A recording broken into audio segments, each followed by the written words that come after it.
کہ جب سے یہ لاک ڈاؤن ہوا ہے تب سے ایک بڑا طبقہ ہم جیسے جانتے ہیں مسلمانوں کا ایک بڑا طبقہ وہ ہے جو محنت مزدوری کرنے والا طبقہ ہے، ان کے روز ذریعہ معاش پر ایک زبردست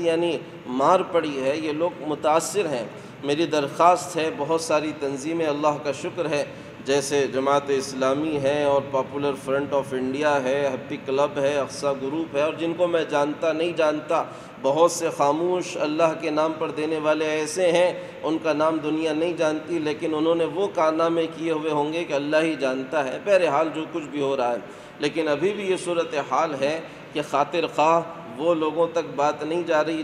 جو لوگ مستحق ہیں، ضرورت مند ہیں۔ اس سلسلے میں جو ائمہ کرام میری بات سن رہے ہیں اور جن محلوں کے اندر، علاقوں کے اندر کے ذمہ دار میری بات سن رہے ہیں، بہت آسان شکل، بہت آسان سی ترتیب ہے۔ دیکھنے میں یہ آ رہا ہے عام طور پر کہ تنظیموں اور دوسری جماعتوں اور تحریکوں کے ذریعے سے جو تقسیم ہو رہا ہے وہ بعض مرتبہ ڈبل ٹیبل بھی چلا جاتا ہے یا بعض مرتبہ نہیں بھی جاتا، لیکن اس کی اور آسان سی شکل جو سمجھ میں آتی ہے وہ یہ ہے کہ ہر محلے کے اندر اللہ نے یہ نظام بنایا ہوا ہے کہ ہر محلے میں اگر غریب لوگ ہیں تو مالدار لوگ بھی ہیں۔ اپنی مسجد کے امام صاحب، میری امام صاحب سے درخواست ہوگی کہ امام صاحب اس بیڑے کو اٹھائیں اور وہ اٹھیں، اپنے محلے کے ذمہ دار احباب سے بات چیت کریں اور اپنے محلے کے واقعی مستحق لوگوں کا نظام بنائیں، اور جس محلے میں جو شخص اس لائن کا ہے کہ وہ اپنے غریبوں کی مدد کر سکتا ہو، وہ اپنے امام کے ساتھ مل کر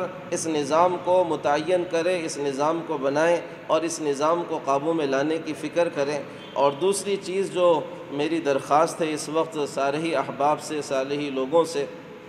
وہ یہ ہے کہ اس وقت ہمارے مکاتب کا اور مساجد کا بھی نظام اور بڑے حفاظ کرام کی بڑی تعداد ایسی ہے جو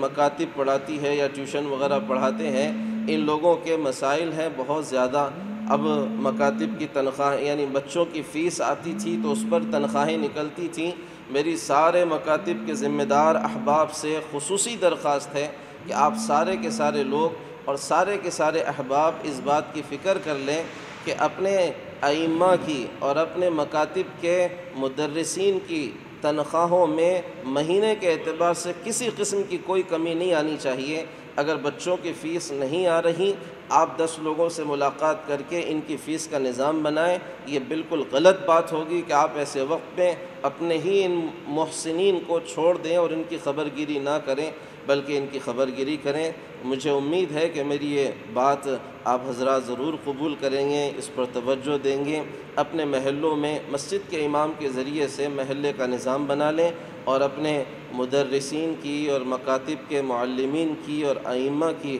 تنخواہوں کا اور اس کے علاوہ بھی ان کے گھر کی ضروریات کا خوب خیال رکھیں۔ آمین۔ وآخر دعوانا ان الحمد للہ رب العالمین۔